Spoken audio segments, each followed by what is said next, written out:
Assalamualaikum warahmatullahi wabarakatuh. Innal hamdalillah nahmaduhu wa nasta'inuhu wa nastaghfiruhu wa na'udzu billahi min shururi anfusina wa min sayyiati a'malina. May yahdihillahu fala mudilla lahu wa may yudlil fala hadiya lahu. Asyhadu an la ilaha illallah wahdahu la syarika lah wa asyhadu anna Muhammadan abduhu wa rasuluhu la nabiyya ba'da. Qala Allah ta'ala fil Qur'anil Karim, a'udzu billahi minasy syaithanir rajim, wa ma khalaqtul jinna wal insa illa liya'budun. Segala puji bagi Allah Subhanahu wa ta'ala yang telah melimpahkan nikmat bagi kita semua. Semoga Allah Azza wa Jalla senantiasa terus melindungi kita dari kemaksiatan-kemaksiatan dan dosa. Semoga Allah Azza wa Jalla terus meninggikan keimanan kita dan ketakwaan kita kepada Allah Azza wa Jalla. Dan semoga Allah Azza wa Jalla memberikan kita keluarga sakinah, mawaddah, warahmah, dan rezeki yang berkelimpahan serta berkah dari Allah Azza wa Jalla, dan kelak kita akan dimasukkan ke surganya Allah Azza wa Jalla. Salawat serta salam kepada junjungan Nabi besar Rasulullah Sallallahu Alaihi Wasallam beserta keluarganya, sahabatnya, dan umat yang mengikuti beliau hatta yaumul qiyamah. Mudah-mudahan Allah perkenankan kita untuk bisa bertemu dengan baginda Rasulullah Sallallahu Alaihi Wasallam dan mendapatkan syafaatnya. Amin ya rabbal alamin. Baik Bapak Ibu sahabat yang dirahmati Allah, alhamdulillah pada malam hari ini kita diberikan kesehatan, tak lain tak bukan ini bagian dari pertolongan Allah Azza wa Jalla. Rasa syukur yang paling utama adalah ketika kita bangun tidur, ya. Istaiqadha minan naum, ya, bangun tidur itu istaiqadha minan naum. Itu diberikan badan yang sehat. Pikiran untuk mengingat itu masih sempurna. Ketika kita membuka mata masih bisa melihat. Ketika kita berusaha untuk memperhatikan sesuatu, maka pendengaran kita masih normal. Dan begitu juga kita menghirup sesuatu, ketika kita mendapatkan ada wangi, ada bau dan sebagainya, maka itu pun masih normal.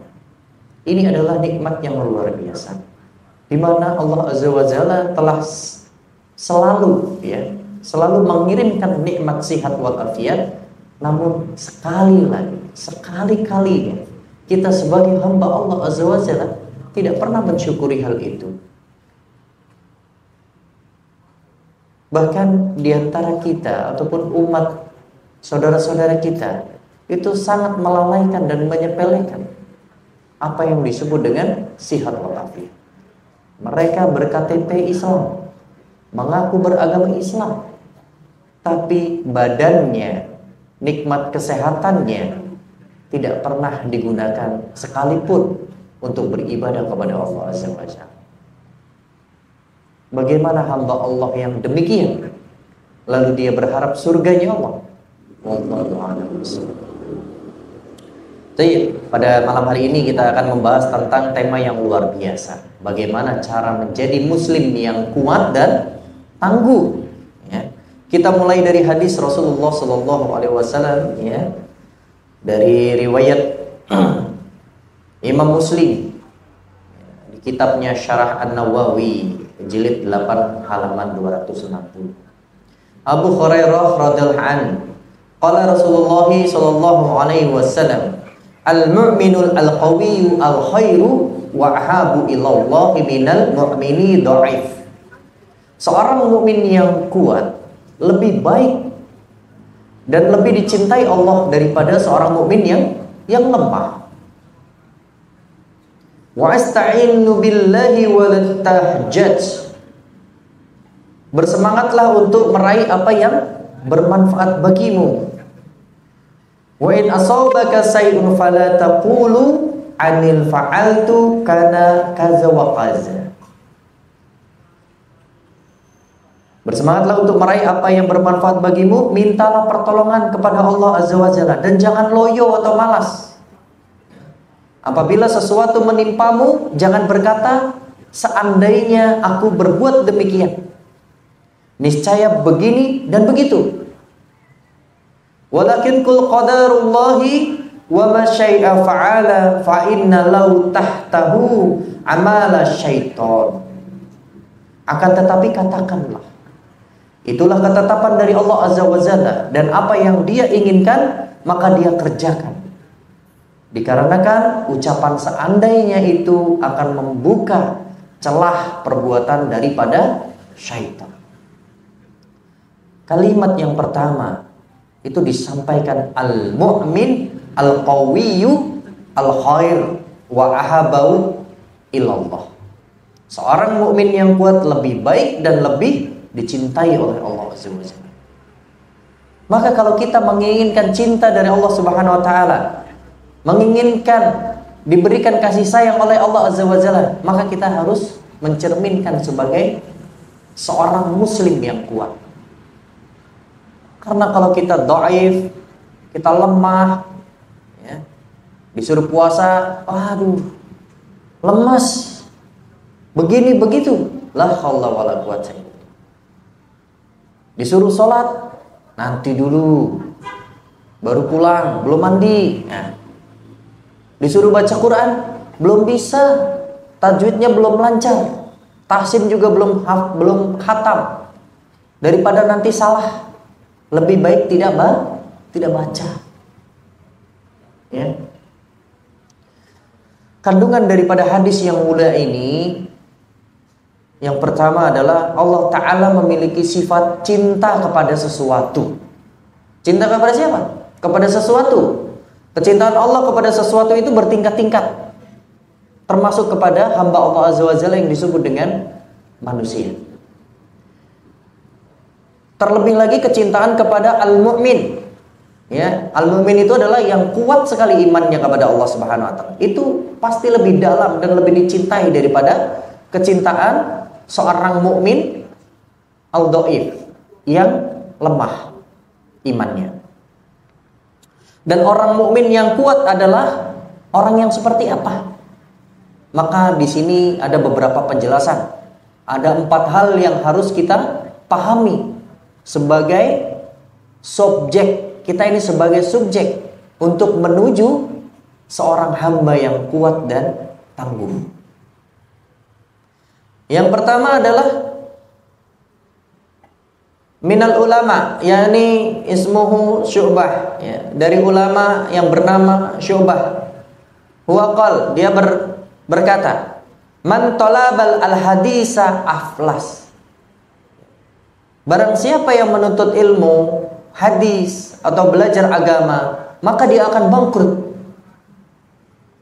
Jadi Bapak Ibu sahabat yang dirahmati Allah, kalau kita belajar tidak mau mengeluarkan harta, tidak mau menuju kebangkrutan yang digantikan oleh ilmu dari Allah Subhanahu wa taala, maka kita belum termasuk orang-orang yang kuat, atau yang disebut dengan al-mu'minun al-khairu wal qawiyyu, mukmin yang baik dan yang kuat.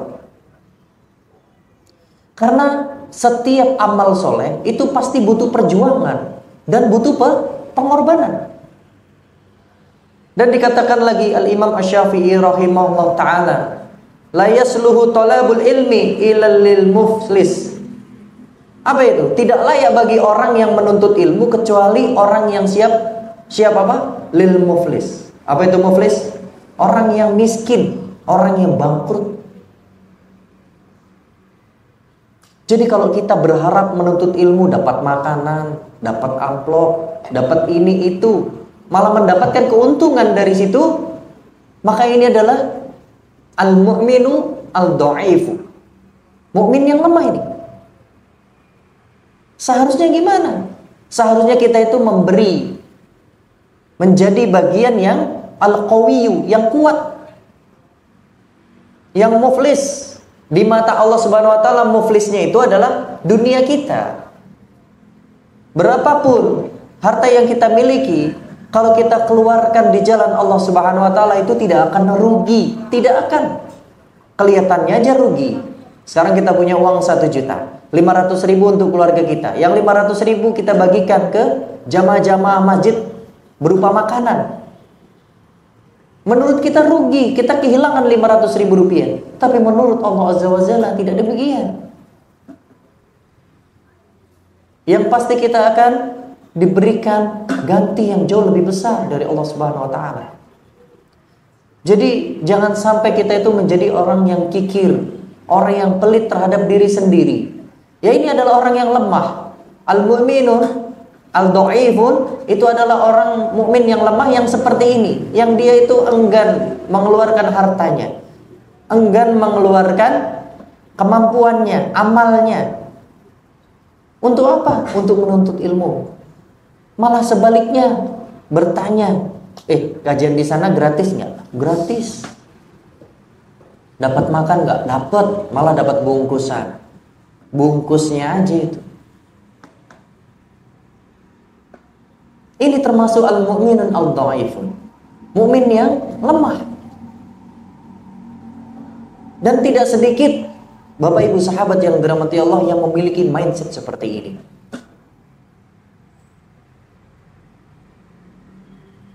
Al-wajibu kaifa? Yang wajib itu gimana? Yang benar itu gimana? Yang wajib, yang benar itu kebalikannya. Al-mu'minu al-khairu wal qawiyyu, mukmin yang baik, mukmin yang kuat itu adalah dia yang siap untuk bangkrut di dunia. Ini hanya kata-kata kiasan sahabat Bapak Ibu yang dirahmati Allah. Jadi bukan kata-kata penakut di dalam diri kita, bukan. Ini hanya kata-kata kiasan. Di mana para ulama itu mengatakan kalau kamu siap bangkrut di dunia, ya, untuk menunjukkan kamu kuat di hadapan Allah Azza wa Jalla, maka yang terjadi apa? Yang terjadi adalah Allah Azza wa Jalla akan ganti. Dan jauh lebih besar lagi Allah menggantinya. Tapi kalau sebaliknya, kita punya sesuatu, punya harta, kita simpan, kita tidak keluarkan di jalan fisabilillah, maka yang terjadi apa? Ini seolah-olah harta kita di dunia itu katsir, banyak, tapi nanti di akhirat farok, nol, kosong, tidak ada apa-apanya. Dan ini termasuk al-mu'minun al-dha'ifun, mukmin yang lemah. Lemah dari apa? Dari cara berpikirnya. Ini lemah. Jika seandainya Bapak Ibu sahabat yang dirahmati Allah, para sahabat terdahulu, Abu Bakar As-Siddiq, Umar bin Khattab, Ali bin Abi Thalib, siapa lagi? Utsman bin Affan. Kalau mereka punya pemikiran al-mu'minun al-dha'ifun, mukmin yang lemah, maka bisa jadi ya, kita itu tidak akan mendapatkan kebaikan dari Islam. Tapi karena mereka, ketika Abu Bakar As-Siddiq ditanya oleh Rasulullah SAW, wahai Abu Bakar, apa yang engkau berikan kepada Allah untuk nanti kita berangkat perang? Seluruh hartaku. Masya Allah. Bayangkan, seluruh hartanya diberikan kepada Allah dan Rasulnya. Dan ditanya oleh sahabat yang lain, lalu bagaimana keluargamu? Aku titipkan kepada Allah Azza wa Jalla. Aku serahkan sepenuhnya kepada Allah. Yang terpenting makanannya sudah cukup, sandang pangannya sudah cukup, sudah, tidak lebih. Yang lainnya, sisanya berikan kepada Allah, berikan kepada Rasul. Jadi inilah cerminan, contoh daripada orang-orang al-khairu wal qawiyyu, orang-orang yang baik dan orang-orang yang kuat, ya seperti itu.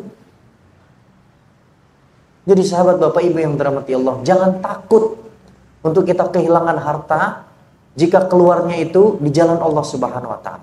Jangan pernah takut. Karena itu akan menguntungkan kita. Lalu yang kedua adalah amal soleh. Amal soleh yang utama yang dimiliki seorang al-mu'minun al-khairu wal qawiyyu, seorang mukmin yang baik dan yang kuat itu apa? Itu adalah sholat. Amalan yang paling utama nanti yang dihisab oleh Allah Azza wa Jalla itu adalah sholatnya. Jika sholatnya baik, maka amalan yang lain akan baik. Dan sholat itu jadikan untuk pemicu melakukan amal soleh yang lainnya. Karena kalau kita melakukan amal soleh selain sholat, ya, sholat ini kita tinggalkan, atau kita lalaikan, atau kita abaikan, atau kita nomor sekiankan, dan kita melakukan amalan yang lain yang kita mampu, misalkan sedekah, ya, itu kita utamakan dibandingkan sholat, maka tidak akan muncul amalan-amalan pemicu lainnya untuk mengiringi amalan utama. Tapi kalau kita utamakan amalan sholat, maka itu akan memicu amalan-amalan yang lainnya, dan amalan-amalan kita itu menjadi banyak. Salah satunya apa? Salah satunya adalah masayamsi, berjalan. Berjalan apa? Berjalan kaki. Rasulullah SAW bersabda, "Ala adallukum ala ma yamhullahu bihi al-khataya wa yarfa'u bihi darajat." Qala bala ya Rasulullah.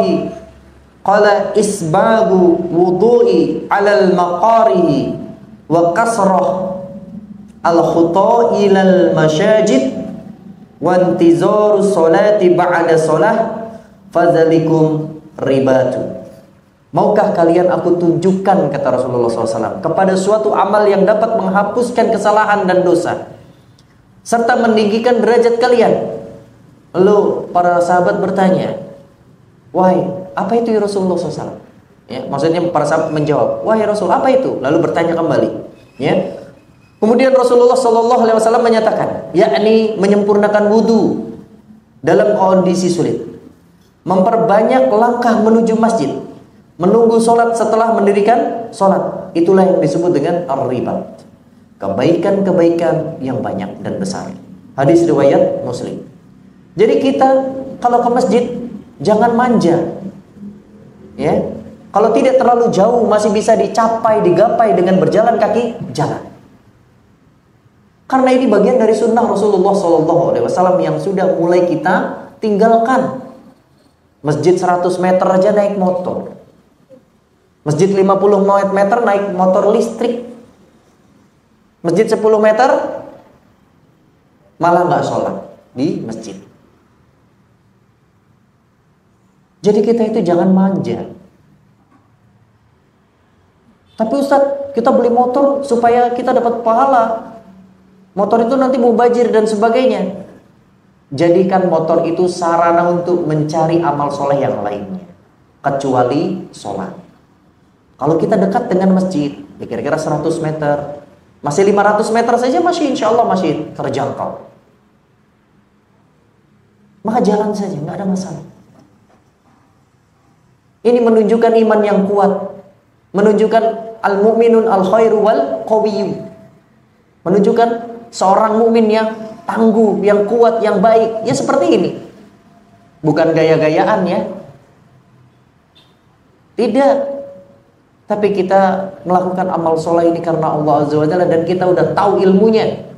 Di mana Rasulullah SAW mengatakan isbagul wudu'i alal maqarah wa katsiratul khata ilal masjid. Ya, ini yang disebut dengan memperbanyak langkah menuju masjid. Maka kita akan mendapatkan apa? Mendapatkan satu amal yang besar, yaitu dihapuskan kesalahan kita dan ditinggikan derajat kita. Subhanallah, siapa yang tidak mau? Jadi sahabat Bapak Ibu yang dirahmati Allah, kalau kita menjadi orang yang bertakwa, orang yang mukmin kuat dan baik, itu sebenarnya mudah dan simpel. Hanya saja kita tidak mau. Setelah kita mengetahui ilmunya, minal hadis, minal Quran, dari hadis, dari Quran, lalu segera kita amalkan. Jangan ditunda-tunda. Amalkan terus menerus. Miraron, terus menerus amalkan. Kalau kita tunda-tunda, lupa. Kalau kita lakukan sekali, maka kita yang berikutnya malas untuk melakukan kembali. Tapi niatkan karena Allah Azza wa Jalla. Rubah diri kita. Yang bisa merubah satu kaum itu adalah diri kita sendiri, bukan orang lain. Tentunya dengan berdoa kepada Allah Azza wa Jalla, minta pertolongan dari Allah agar kita diingatkan selalu untuk selalu melakukan kebaikan dan amal soleh. Dari hadis di atas tadi, kita harus menjadi orang-orang yang termotivasi secara tidak langsung. Dan tentunya kita akan bersemangat untuk berjalan kaki jika menuju masjid. Dengan diiringi merenungi ciptaan Allah Azza wa Jalla. Dari kekuasaan Allah yang disebut dengan bertafakur. Kalau dari rumah menuju masjid jalan ada 100 meter. Yang kita temui banyak, Pak. Tanaman. Masya Allah ya, tanaman ini ada kembang sepatu, bagus banget ya Allah. Ini ciptaannya Allah. Terus ketemu lagi kucing, meow meow, ya kan? Terus kita sapa dia, ya kan? Kita sentuh dia, kita sayang dia. Ini bagian dari amal soleh kita. Apalagi kalau kita memberikan makanan. Tapi makanannya yang doyan ya, jangan coklat, permen, gak doyan itu kucing. Ya, itu. Kalau rendang Ustaz doyan rendang doyan. Ya. Jadi jangan kasih makanan yang nggak doyan, apalagi permen karet. Waduh. Ini bagian dari kita beramal soleh. Lalu apalagi yang kita temui? Banyak hal, bisa jadi tetangga kita, ya, atau orang yang sedang berjualan. Lihat dampaknya ketika mereka itu melihat kita berjalan dari rumah ke masjid, miroron nih, terus menerus, ya, biasakan, adatan. Nanti satu demi satu orang yang melihat itu akan tersindir dan terpanggil hatinya. Akan menjadi teman kita seperjalanan. Ketika melewati rumah si fulan, dia selalu lagi fitness ya, pakai barbel. Biasanya maghrib begitu ya. Assalamualaikum. Waalaikumsalam. Iya Pak, masih pakai barbel. Besok begitu lagi. Assalamualaikum. Waalaikumsalam. Begitu lagi. Sebulan aja, insya Allah dia akan malu. Itu tadi si fulan jalan kaki terus menerus ya, saya jadi pengen ikut. Alhasil apa? Ketika ketemu lagi, Pak, ikutan Pak ya. Alhamdulillah, jadi ada temennya. Kita nggak perlu ngajak, ayo Pak ke masjid, dilempar barbel kita. Weh, saya Kristen. Astagfirullahaladzim. Salah tempat kalau begini caranya. Nggak perlu. Kita sapa aja mereka. Kalau mereka ikut kita, maka pahala kita double. Amal jariah tadi, dapat kita amal jariah. Selama dia melakukan kebaikan yang serupa dengan yang kita lakukan, selama itu juga kita akan mendapatkan pahala dari Allah Subhanahu wa taala. Ini yang disebut berpikir, cara berpikir al-mu'minun al-khairu wal qawiyyu. Mukmin yang baik dan yang kuat itu seperti ini. Dia selain kuat fisiknya, kuat mentalnya, juga kuat dalam yatafakar, dalam cara berpikirnya.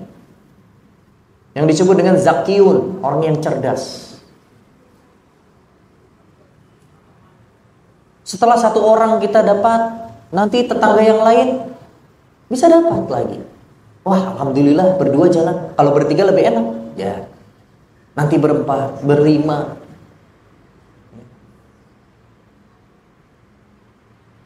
Jadi begini sahabat-sahabat, Bapak Ibu yang terhormati Allah, untuk mencerminkan bagaimana orang-orang yang kuat tadi. Dan jadikan setiap langkah kita itu sebagai pahala dari Allah Subhanahu wa taala dengan memperbanyak tafakur dan zikir kepada Allah Subhanahu wa taala. Karena kelak bumi yang kita pijak, fil ard yang kita injak ini, itu akan menjadi saksi atas amal-amal soleh kita di dunia. Ketika kita melangkahkan astagfirullahaladzim, subhanallah, walhamdulillah, la ilaha illallah, terus sampai ke masjid, berapa banyak zikir yang kita ucapkan? Kalau saya enggak usah. Saya mau ke masjid tuh mikir, besok uang jajan 10.000 anak pertama, anak kedua 5.000, anak ketiga 2.000, uang belanja istri 60.000. Pusing kita. Ya jangan begitu. Ya, itu ada tempatnya. Kita berzikir kepada Allah Azza wa Jalla itu dalam rangka apa? Menghinakan diri, menyadari bahwasannya kita itu bagian dari hamba Allah Azza wa Jalla. Ketika kita menjadi orang yang bertakwa, maka Allah Azza wa Jalla akan berikan rezeki dengan cara yang tidak disangka-sangka. Ya, jadi nggak perlu khawatir, karena rezeki itu tidak bisa tertukar, tidak bisa diduplikasi. Kalau ilmu bisa diduplikasi, tapi rezeki tidak bisa diduplikasi. Ikhtiar bisa diduplikasi, tapi rezeki tidak bisa diduplikasi. Jadi nggak perlu takut. Ya. Dan yang berikutnya, setelah tingkatan yang pertama tadi apa? Tingkatan yang pertama, masih ingat nggak? Ilmu yang bermanfaat. Yang kedua, beramal soleh. Apa amal soleh yang kedua? Sholat. Perbanyak jalan. Ya. Dan yang berikutnya, saling mengajak kepada kebaikan dan kebenaran, atau alias saling nasihat menasihati. Karena kebenaran dan kebatilan itu tidak akan pernah bisa kita satukan. Jadi jangan pernah berpikir setelah kita melakukan kebaikan lalu kita melakukan dosa, maka dosa itu akan dibayar oleh kebaikan kita. Tidak seperti itu konsepnya, ya. Di sini disebutkan di surat Al-Baqarah ayat 42, wala talbisu al-haqqa bil batili wa taqtamu al-haqqa wa antum ta'lamun. Kata Allah Subhanahu wa taala, dan janganlah kamu campur adukan yang hak dengan yang batil, dan janganlah kamu sembunyikan yang hak itu sedangkan kamu mengetahui.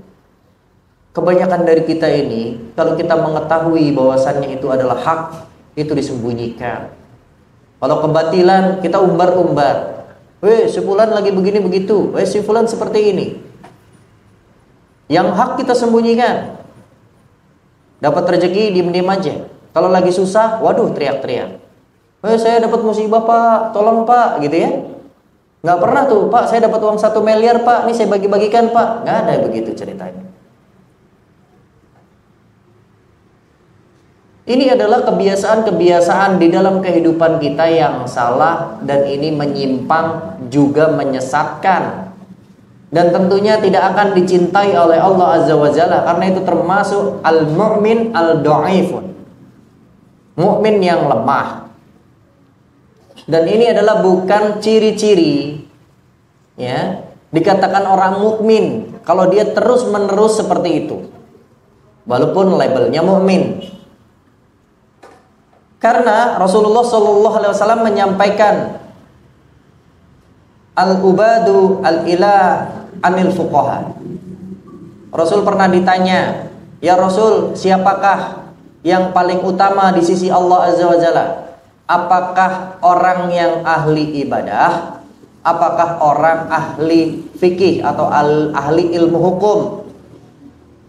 Qala Rasulullah SAW, satu orang ahli fikih atau ahli hukum, kata Rasul, itu lebih dicintai daripada 1000 ahli ibadah di sisi Allah Subhanahu wa ta'ala.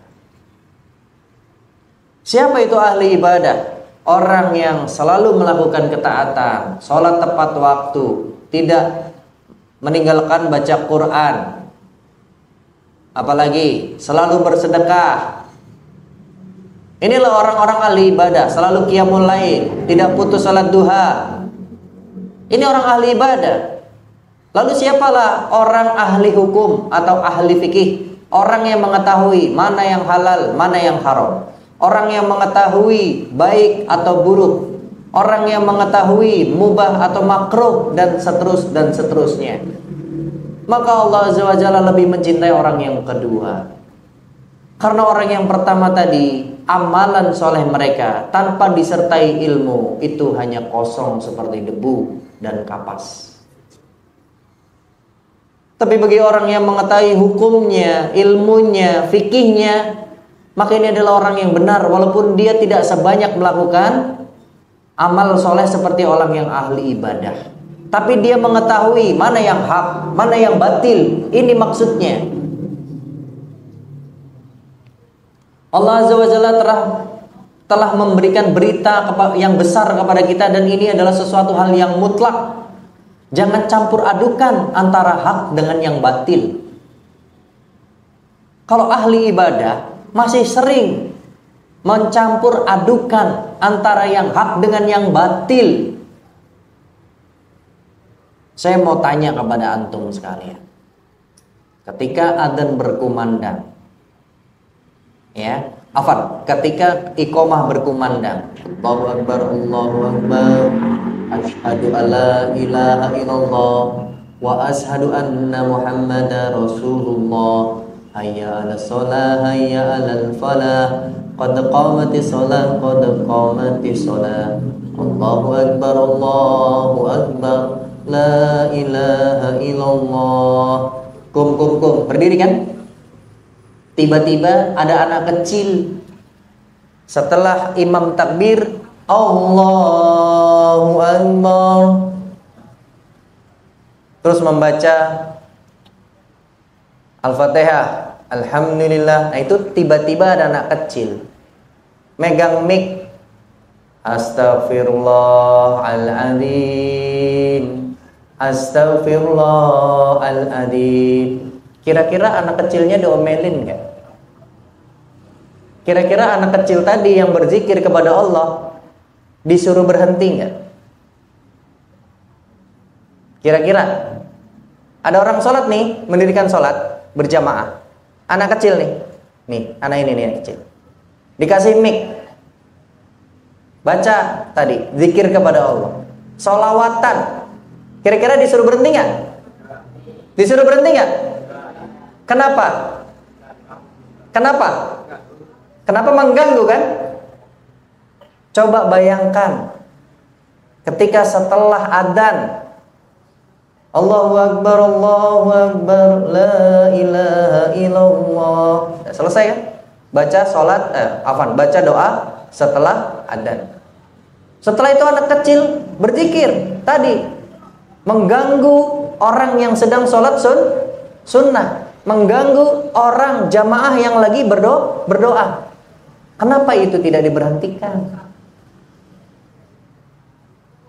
Ini yang disebut antara hak dan yang batil itu terpisah, benar-benar terpisah. Tidak bisa ada alasan apapun. Hukum itu seperti itu, mutlak. Dan saya pernah berdebat dengan orang yang seperti ini. Saya inginkan secara ilmiah. Saya tanya, ada tidak dalilnya? Orang lagi zikir, ya, mengganggu orang sholat dihentikan. Nggak ada sih Ustaz.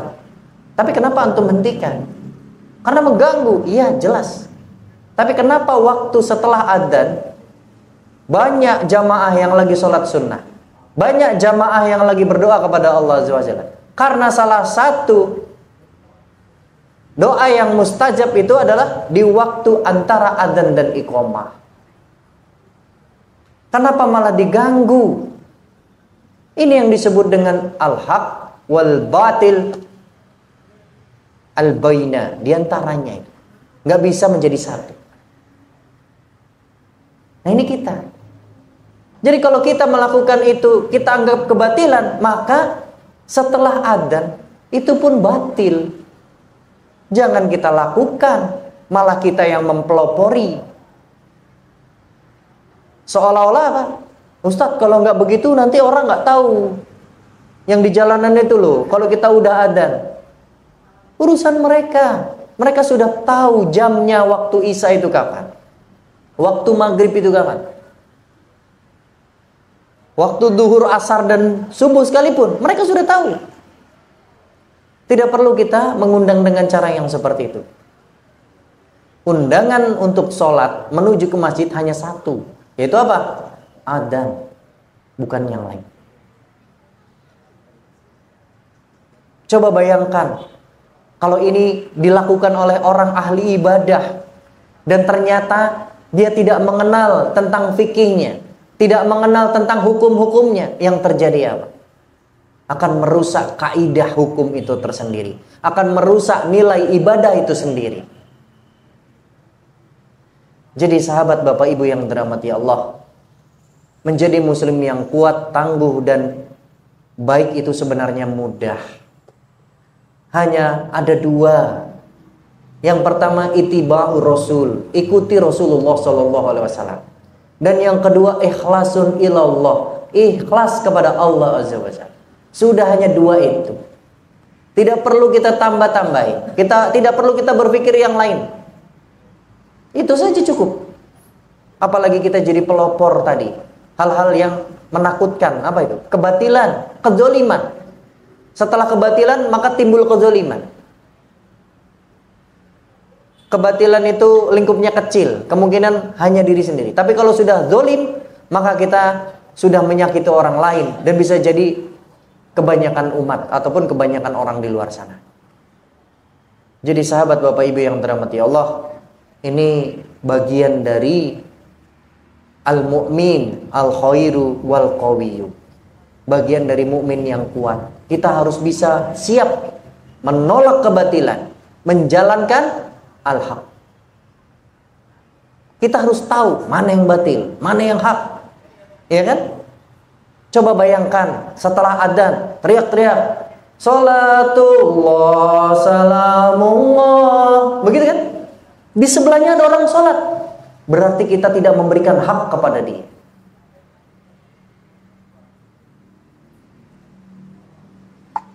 Kita asik sambil merem-merem, sambil joget-joget. La haula wala quwata illa billah. Ini yang disebut dengan al-mu'minun al-dha'ifun. Mukmin yang lemah, sangat lemah. Karena apa? Karena dia tidak tahu mana yang hak, mana yang batil. Apakah ini menjolimi orang lain? Apakah ini mengganggu orang lain? Apakah nanti ini dampaknya begini begitu? Ada di sini satu pun yang berkata, insya Allah saya bisa Ustaz, dengan kondisi ramai, berisik, saya bisa sholat dengan khusyuk. Siapa yang bisa? Tidak ada. Dalam kondisi hening saja kita sulit untuk mendapatkan kekhusyuan, apalagi dalam kondisi ramai. Nggak mungkin. Ya. Jadi sahabat Bapak Ibu yang dirahmati Allah, yatafakar, berpikirlah bahwasannya kita boleh menjadi ahlul ibadah, bisa, boleh. Tapi yang penting adalah ahlul hukum, ahlul hukmi, al-fiqih. Kita harus tahu dulu hukum-hukumnya, agar kita tidak tersesat, agar kita tidak berbuat dolim, agar kita tidak berbuat maksiat kepada Allah Azza wa Jalla. Dan yang berikutnya, yang terakhir, yakni saling nasihat, menasehati dalam kesabaran. Ini yang berat. Kebanyakan nasihat datangnya itu wah dar-dor begitu ya. Tapi mulai malam hari ini, ketika kita sudah memiliki ilmu, ketika kita sudah mengaji, maka kita berhak menasehati saudara kita, tetangga kita, kerabat kita, keluarga kita dengan cara yang ma'ruf, cara yang lembut, cara yang baik. Ya. Karena kata nasihat itu berasal dari bahasa Arab yang disebut dengan nasaho, ya, nasoha, ya, yang disebut dengan nasoha, yang berarti kholaso, yaitu murni. Jadi sebuah nasihat itu adalah kemurnian. Kemurnian itu melebihi dari yang baik. Ya. Murni serta bersih dari segala kotoran. Atau bisa disebut dengan khoto, yaitu menjahit, memperbaiki yang rusak, ataupun menggabungkan antara yang baik dengan baik menjadi lebih baik. Dan Imam Ibnu Rajab rahimahullah ta'ala menukil ucapan Imam Al-Khattakhabi, ya. Nasihat itu adalah suatu kata untuk menerangkan satu pengertian, yaitu keinginan kebaikan bagi yang dinasihati. Jadi intinya, nasihat itu adalah kebaikan yang menjadikan yang tadinya tidak baik menjadi baik.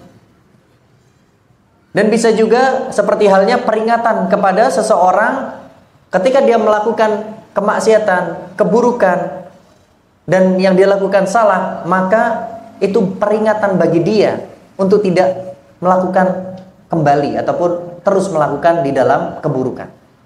Bahasanya memberhentikan. Nah, dalam memberi nasihat atau memberi dan menerima nasihat, itu ada yang disebut dengan syarat, rukun, dan adabnya. Yang pertama kita bahas adalah syaratnya dulu. Syaratnya untuk kita memberikan nasihat, maka harus bersumber dengan yang jelas. Kalau nggak Quran, sunnah, kalam ulama, ya, fatwa, ijma, itu boleh. Ya, perkataan Imam Asy-Syafi'i rahimahullah taala, perkataan Imam Malik, Imam Hambal, boleh. Perkataan Allah Subhanahu wa taala, firman Allah, boleh. Qala Rasulullah sallallahu alaihi wasallam, boleh.